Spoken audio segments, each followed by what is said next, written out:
A 64-year-old man named Desmond came to me 20 months ago. He had been a civil engineer for 36 years, precise, technically minded, the kind of man who understood load-bearing calculations and stress tolerances, and the accumulative consequence of small forces applied repeatedly over long periods of time. He applied that understanding to bridges and roads and structural frameworks. He had never once applied it to his kidneys. He came to me because his GP had flagged something on a routine blood panel. His creatinine was elevated.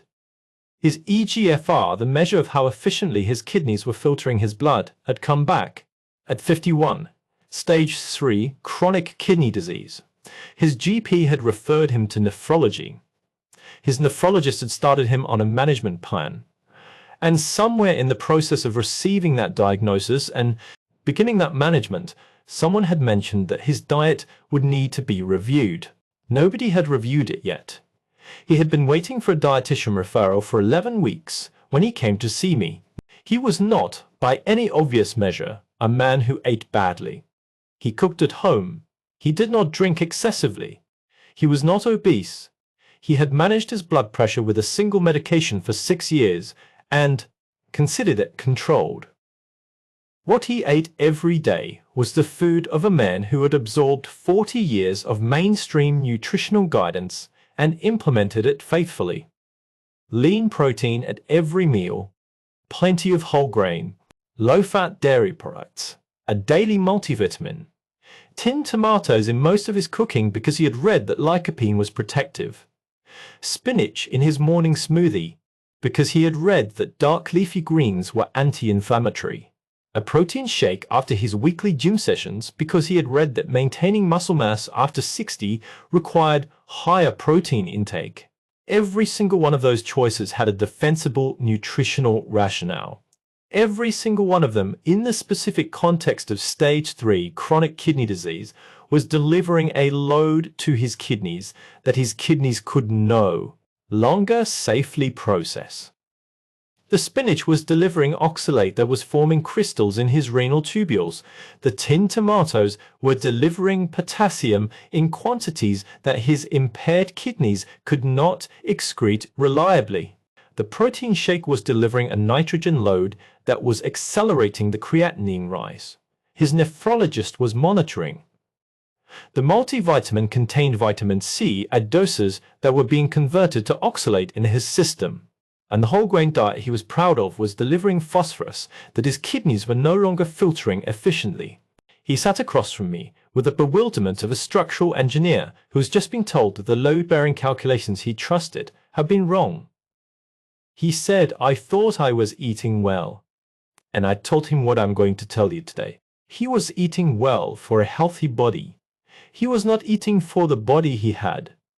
And the difference between those two things was the difference between a diet that protected him and a diet that was accelerating the damage he had already sustained. I'm Dr. Kevin Adewale. I'm a cardiothoracic surgeon. I've spent over 30 years operating on hearts, repairing arteries, and watching what happens to the entire cardiovascular system when the kidneys, its closest partner in blood pressure, regulation and fluid management, begin to fail under a dietary load they can no longer safely process. What I'm about to share with you, most doctors won't bring up at your annual checkup. But after 60, it matters more than you think. There are 7 foods that are destroying kidneys without people knowing. 7 foods that are in most healthy eating kitchens right now that carry nutritional credibility, that appear on no one's list of things to avoid, and that are delivering specific and measurable harm to kidney tissue in ways that the person eating them has never been told about. Today, I am going to walk you through all 7. I am going to tell you exactly what each food does inside the kidney, why it has been allowed to continue being eaten without scrutiny, and what to do instead. Stay with me, because the 4th food on this list is the one that will surprise you most. It is in almost every health-conscious kitchen in the country, and it is doing something specific to the kidney's filtration architecture that most people consuming it have never been warned about. Before I take you through the 7 foods, I need you to understand something about how kidneys fail that changes the entire context of the foods I am about to describe. Because the foods that damage healthy kidneys and the foods that damage already compromised kidneys are not entirely the same list, and the distinction matters enormously for how you understand what I'm about to tell you. Think of it this way. Your kidneys contain approximately 1 million nephrons each, 2 million total. Each nephron is an individual filtration unit consisting of a glomerulus, which filters the blood, and a tubule, which processes the filtrate and reabsorbs what the body needs before the waste exits as urine. The kidney has enormous functional reserve. As I've described in previous videos, you can lose 40, 50, even 60% of your nephrons before blood tests reflect significant dysfunction. The remaining nephrons compensate by working harder. They hyperfiltrate, increasing their individual filtration rate to maintain total output despite reduced numbers. Their compensation is effective, but it is not free. Hyperfiltration places mechanical stress on the remaining glomeruli. It accelerates their wear.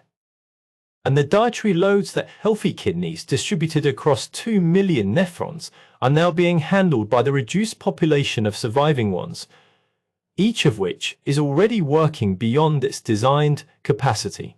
This is why certain foods that are genuinely beneficial for a healthy person, high-protein foods, dark leafy greens, high-potassium foods, phosphorus-rich whole grains, become specifically problematic when kidney function has already been compromised. The food has not changed. The kidney processing it has, and a dietary load that 2 million healthy nephrons managed effortlessly becomes a load that 800,000 hyperfiltrating ones cannot safely sustain. This matters because the advice most people with early kidney disease receive, eat healthy, eat balanced, eat more vegetables, is advice calibrated to a healthy body. It is not calibrated to a kidney that is already compensating. And the gap between those two calibrations is where the foods I am about to describe cause their damage. The first food is high-dose protein supplements, protein shakes, protein powders. The concentrated whey, casein, or plant-based protein products that are marketed to adults over 60 as essential for preventing the muscle loss of sarcopenia, consumed by millions of older adults in the honest belief that they are protecting their physical function and their metabolic health. Here is why this is dismissed as a concern. The recommendation to increase protein intake after 60 is legitimate and evidence-based. Muscle protein synthesis becomes less efficient with age. Higher protein intake supports the muscle mass preservation that protects against falls, fractures, and functional decline. That recommendation is correct for a body with healthy kidneys. It is a different calculation for a body with compromised ones. Here is what is actually happening inside the body. When protein is metabolized, the nitrogen component of amino acids is converted in the liver to urea and excreted by the kidneys. Every gram of protein consumed generates a proportional nitrogen load that the kidneys must clear. In a healthy kidney, this clearance is managed without difficulty. In a kidney whose nephrons are already hyperfiltrating, already working beyond their design capacity to compensate for lost colleagues, the additional nitrogen load from concentrated protein supplementation drives further hyperfiltration. The mechanical stress on the remaining glomeruli increases. The rate of their structural damage accelerates. The eGFR, which was declining at a manageable pace, begins declining faster. Research published in the New England Journal of Medicine confirmed that protein restriction in adults with chronic kidney disease slowed the rate of GFR decline independently of blood pressure control. The protein was the variable. Reducing it reduced the speed of progression. Increasing it through supplementation did the opposite. Desmond was taking 40 grams of supplemental protein per day in his post-gym shake, on top of the protein in his 3 daily meals. His total daily protein intake was approximately 130 grams, double what current renal dietary guidelines recommend for a person with stage 3 kidney disease. That excess was being processed by kidneys with 51% of their functional capacity. Each remaining nephron hyperfiltrating to manage a load designed for twice as many. The shake that was protecting his muscle was accelerating the decline of the organ he needed to survive. Replace high-dose protein supplements with dietary protein from whole food sources distributed across the day rather than concentrated in a single large dose. The timing and distribution of protein intake affects the nitrogen load per unit time. Smaller protein portions at more frequent intervals produce lower peak nitrogen loads than the same total protein consumed as a single large bolus.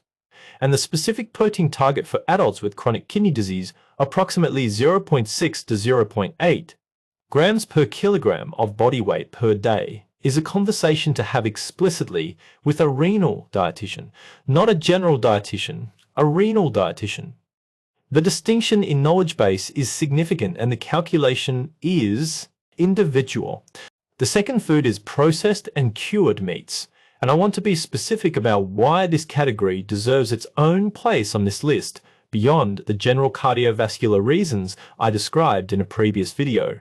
Because the kidney-specific damage from processed meats operates through a mechanism that is distinct from and additive to the sodium and nitrosamine pathways I have already described. Here is what is actually happening inside the kidneys. Processed meats, specifically those preserved with phosphate additives used as preservatives, emulsifiers, and texture enhancers, deliver inorganic phosphorus in a form that is absorbed from the gut at a rate of approximately 100%. Compare this to the organic phosphorus found naturally in whole foods, including fish, meat, and legumes, which is absorbed at approximately 40 to 60%, the remainder being bound to phytates or proteins that limit its intestinal uptake. The inorganic phosphate additives in processed meats bypass the regulatory absorption mechanisms that moderate the gut's uptake of naturally occurring phosphorus. They arrive in the bloodstream rapidly and completely. In a healthy kidney, excess phosphorus is filtered and excreted efficiently. In a kidney with reduced filtration capacity, phosphorus accumulates in the blood. Elevated serum phosphorus hyperphosphatemia activates a hormone called FGF23, which itself damages the kidney tubules and accelerates nephron loss. It also causes secondary hyperparathyroidism, which draws calcium from bone and deposits calcium phosphorus complexes in soft tissue, including the walls of blood vessels and the kidney tissue itself. The kidneys calcify. Their remaining filtration units become progressively more damaged, and the phosphate additive that caused none of this in a healthy person accelerates it catastrophically in one with already compromised renal function. Research published in the Clinical Journal of the American Society of Nephrology confirmed that dietary phosphate additive intake was independently associated with accelerated CKD progression, with processed meat consumption specifically identified as a primary source of additive phosphorus in the adult diet. The label does not list the phosphate additives clearly. Look for any ingredient containing the word phosphate, sodium phosphate, potassium phosphate, disodium phosphate. If it appears in the ingredients list of a processed meat product, that product is delivering inorganic phosphorus to kidneys that cannot safely handle the load. But the third food is where things become far more serious. And it is the one that catches people most completely off guard because it has one of the strongest health reputations of any food category. The third food is dark leafy greens consumed in large quantities specifically as raw smoothie additions. Spinach, kale, Swiss chard, beet greens. I want to be precise here because the nuance matters enormously. Dark leafy greens in moderate cooked quantities are genuinely beneficial and remain appropriate in most kidney disease management plans.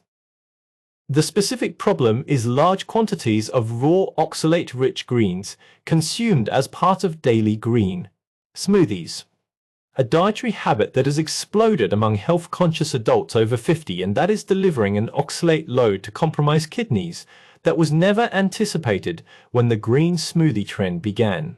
Here is what is actually happening inside the body. spinach in particular, is extraordinarily high in oxalate, approximately 750 milligrams per 100 grams of raw spinach. Most green smoothie recipes use between 60 and 150 grams of raw spinach per serving.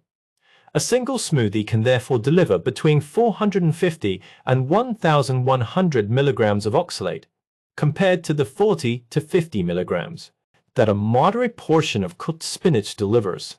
Because cooking and discarding the cooking water removes approximately 30 to 87% of the oxalate content depending on the method and duration.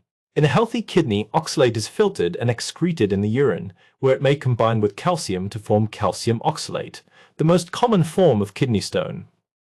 In a kidney already under stress from hyperfiltration, the tubular cells that handle oxalate excretion are more vulnerable to oxalate-mediated toxicity. High urinary oxalate concentrations damage the tubular epithelium directly. Calcium oxalate crystals deposit in the renal tubules. Tubular function deteriorates.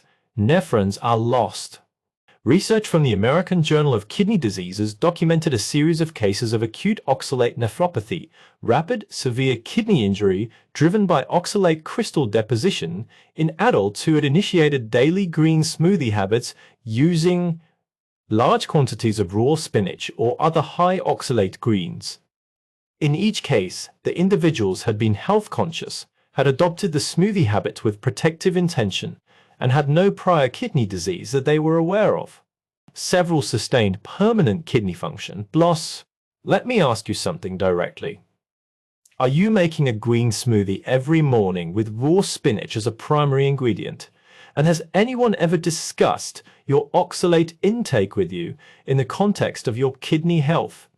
Tell me in the comments, because the number of people who have adopted the daily spinach smoothie habit as a health intervention and who have never been told about its specific renal risk is a number that concerns me significantly.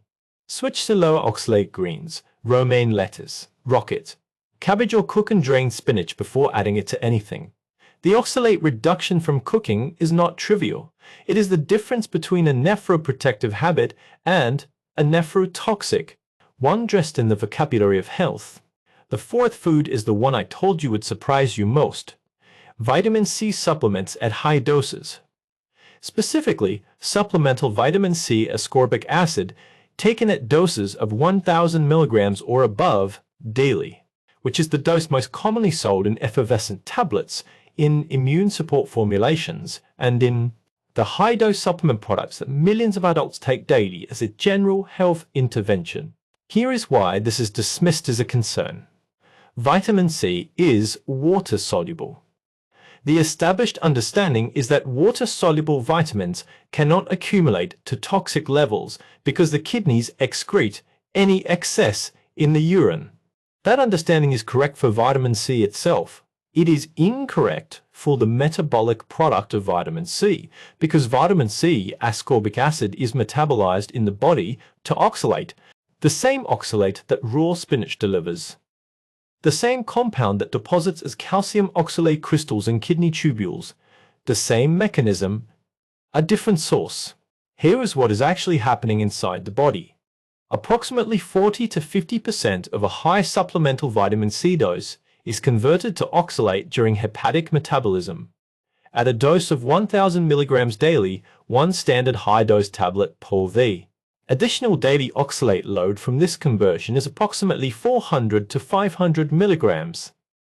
At 2,000 milligrams daily, it doubles in a healthy kidney with full filtration capacity. That oxalate is largely excreted without incident. In a kidney whose tubular function is already compromised, it is not. The oxalate concentration in the renal tubular fluid rises. Crystal deposition occurs. Tubular damage progresses.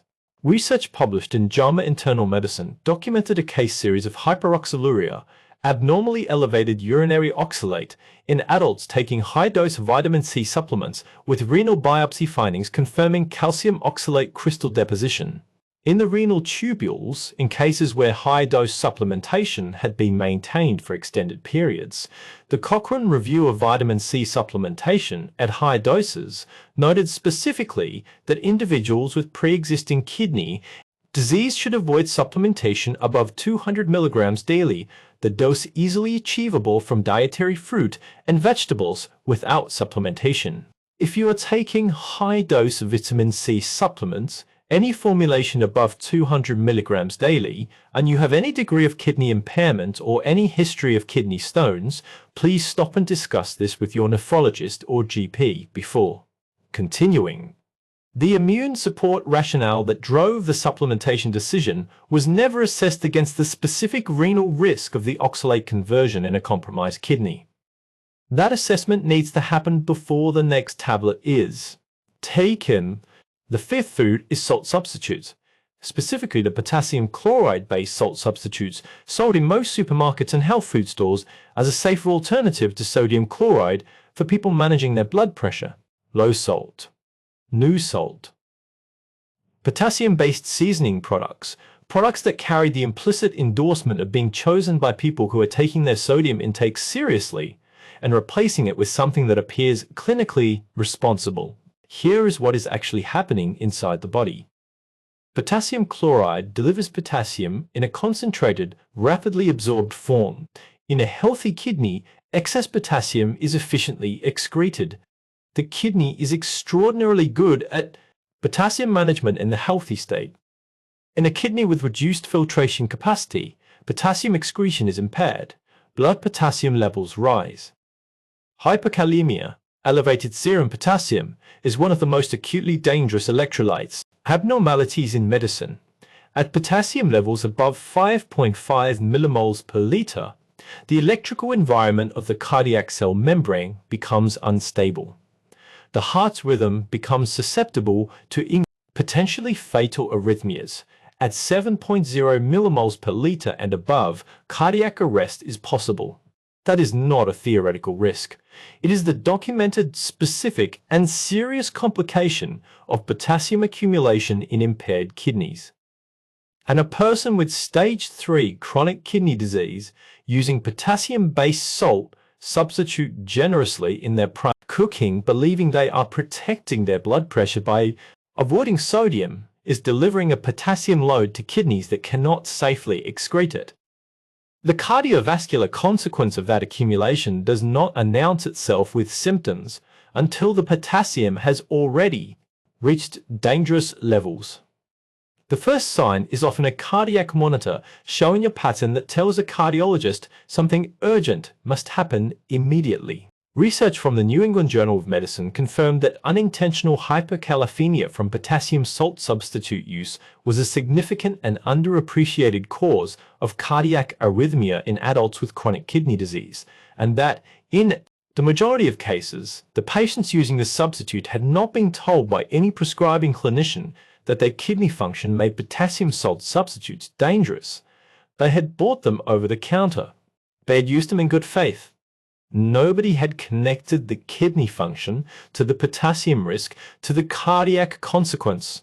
If you have any degree of kidney impairment, any eGFR below 60, and you are using potassium-based salt substitutes, please stop using them and discuss your sodium management strategy with your nephrologist or GP. There are other approaches to reducing dietary sodium that do not carry the potassium risk.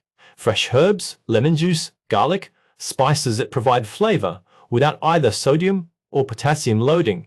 The sixth food is tinned tomatoes and concentrated tomato products. Tomato sauce. Passata, tomato puree, sun-dried tomatoes, the concentrated tomato products that form the base of a significant proportion of home cooking in most households and that carry the health association of lycopene, a well-documented antioxidant with genuine anti-inflammatory and anti-carcinogenic properties. Here is what is actually happening inside the body. Tomatoes are high in potassium. A medium fresh tomato contains approximately 290 milligrams of potassium. That is manageable within a daily potassium budget. For most adults with mild kidney impairment, when consumed in its whole, fresh form, the problem is concentration. When tomatoes are cooked down to make sauce, puree or paste, the water content is dramatically reduced while the potassium content is retained. A single tablespoon of tomato puree contains approximately 220 milligrams of potassium. A standard 400-gram tin of plum tomatoes contains approximately 1,000 milligrams. A cup of commercial tomato sauce can deliver 800 milligrams in a meal that uses tinned tomatoes as a base. Combined with other moderate potassium ingredients, onions, garlic, peppers, the total potassium delivery from a single meal can approach or exceed the daily potassium limit recommended for adults with chronic kidney disease. The lycopene in those tomatoes is genuinely valuable, but the potassium they carry in their concentrated form is a load that impaired kidneys cannot safely process at the quantities that home cooking typically uses. The solution is not to eliminate tomatoes.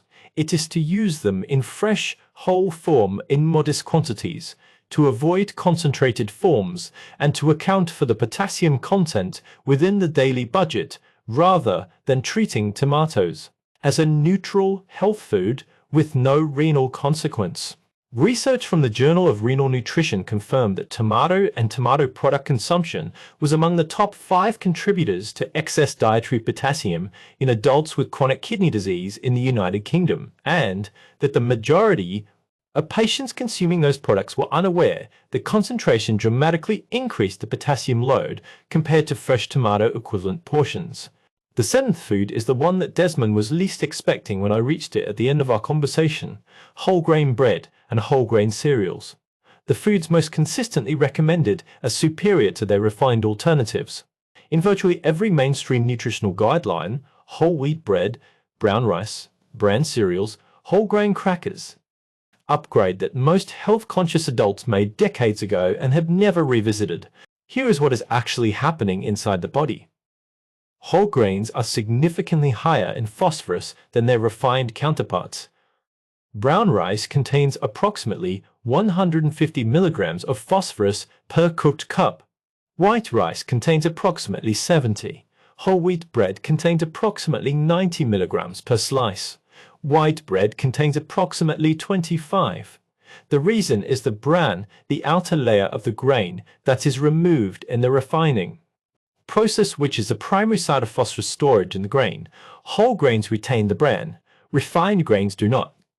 And the phosphorus in whole grains, while it is in a form with lower bioavailability than the bran, inorganic phosphate additives in processed meats, is still present in quantities that contribute meaningfully to the daily phosphorus load in a body whose kidneys are not efficiently excreting what they receive. In a body with healthy kidneys, the additional phosphorus from whole grains produces no clinical consequence. The kidneys manage it. In a body with stage 3 kidney disease, the phosphorus accumulates alongside the phosphorus from every other dietary source and contributes to the hyperphosphatemia that drives FGF2/3 elevation, secondary hyperparathyroidism, vascular calcification, and accelerated nephron loss. Desmond's daily diet: whole grain toast at breakfast, brown rice with dinner, a whole grain wrap at lunch, was delivering phosphorus at multiple meals from a source he had specifically selected for its health benefits. The health benefit was real for the kidney he used to have. The kidney he had now was a different calculation. Research from the Clinical Journal of the American Society of Nephrology confirmed that total dietary phosphorus intake from all sources combined was independently associated with the rate of GFR decline in adults with chronic kidney disease, and that whole grain substitution for refined grain, while beneficial in healthy adults, did not produce the same net benefit in those with compromised renal function due to the phosphorus differential. The bran that made the grain whole was the source of the problem. Let me bring all 7 together, because Desmond had all 7, and what they collectively represented was not a diet that was destroying his kidneys through obvious negligence. It was a diet that was destroying his kidneys through the precise application of nutritional guidance designed for a body different from the one he had. High-dose protein supplements, driving hyperfiltration of nephrons already working beyond capacity, processed meats with phosphate additives, delivering inorganic phosphorus at near complete absorption into a system that could not excrete it efficiently. Raw spinach smoothies, delivering oxalate in quantities that deposited as crystals in compromised tubular cells. High-dose vitamin C supplements, converting to oxalate through hepatic metabolism and compounding the tubular oxalate burden. Potassium-based salt substitutes, accumulating potassium in a kidney that could no longer maintain safe serum levels, threatening the electrical stability of the heart. Concentrated tomato products, delivering potassium in quantities that fresh tomato equivalents would never approach, and whole grain bread and cereals, delivering the phosphorus load of their retained bran into a system that was already failing to keep serum phosphorus within safe range. 7 foods, all of them defensible, all of them recommended somewhere, all of them wrong for the kidney that was trying to manage them. Knowledge without action is just worry. I am not here to frighten you. I am here to give you a plan. I call this the Kidney Protection Dietary Protocol. 5 steps, starting this week. Step 1. Request a full renal dietary assessment from a renal dietitian, not a general dietitian, at your next nephrology appointment. A renal dietitian will calculate your individual protein, potassium, and phosphorus targets based on your current eGFR, your urine protein levels, your serum electrolytes, and your dietary history. That individual calculation is the only reliable basis for dietary modification in chronic kidney disease.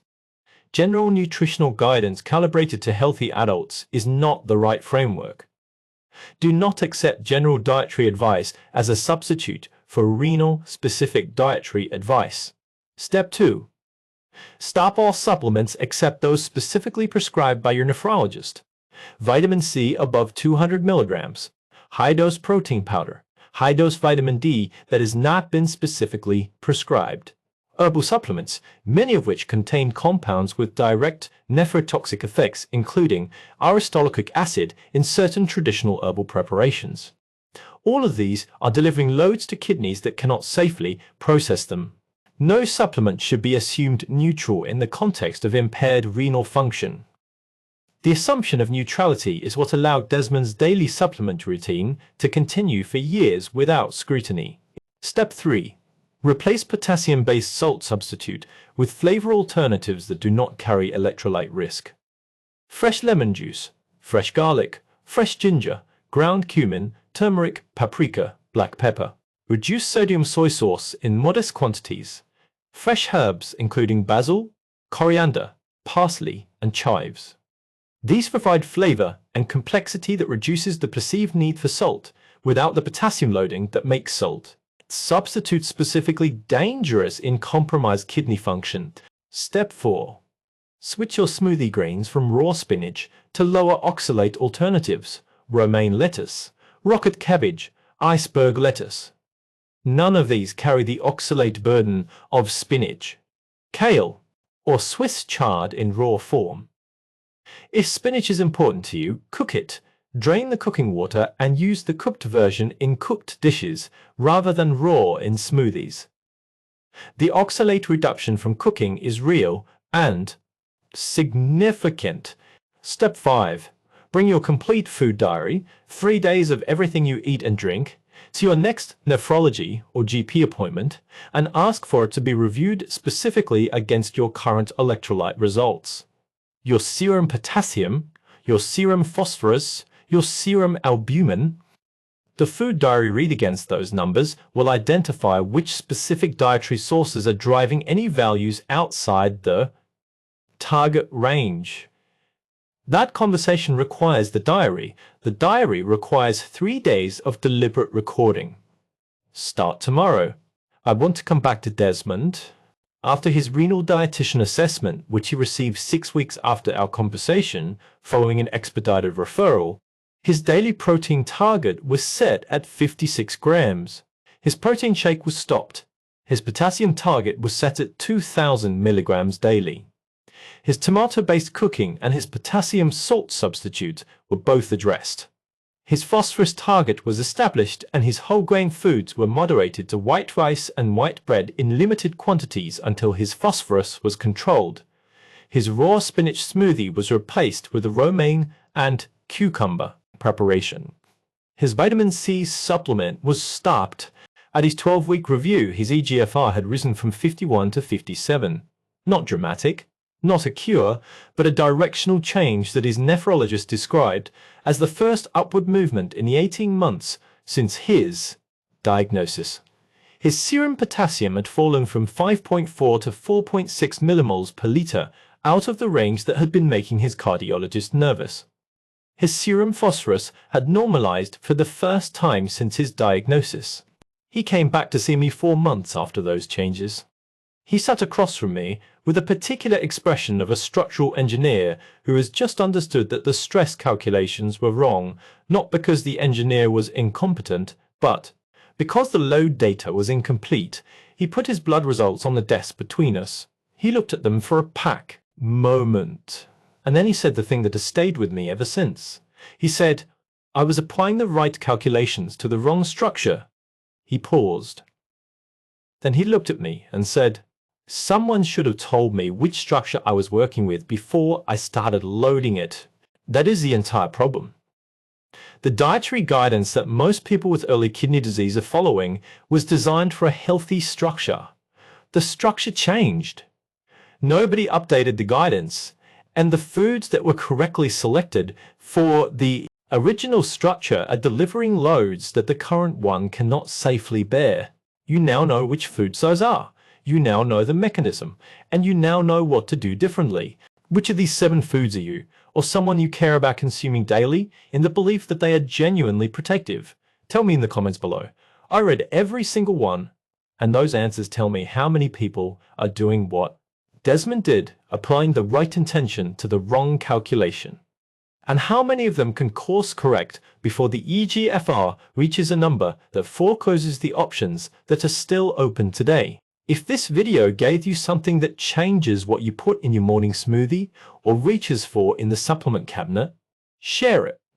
Not for me, for the person in your life with an eGFR below 60 who is taking a daily vitamin C tablet and making a spinach smoothie and using potassium salt substitute and eating whole grain toast and calling it health-conscious eating.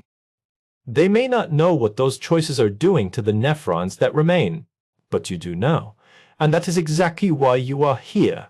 And if you have not subscribed yet, please do. Every week I bring you honest, evidence-based information that I wish every one of my patients had access to long before they needed surgery. Take care of your heart. It has been working for you every single minute of every single day without asking for anything in return. Give it what it needs. It is a fair trade. One last thing, and this is important.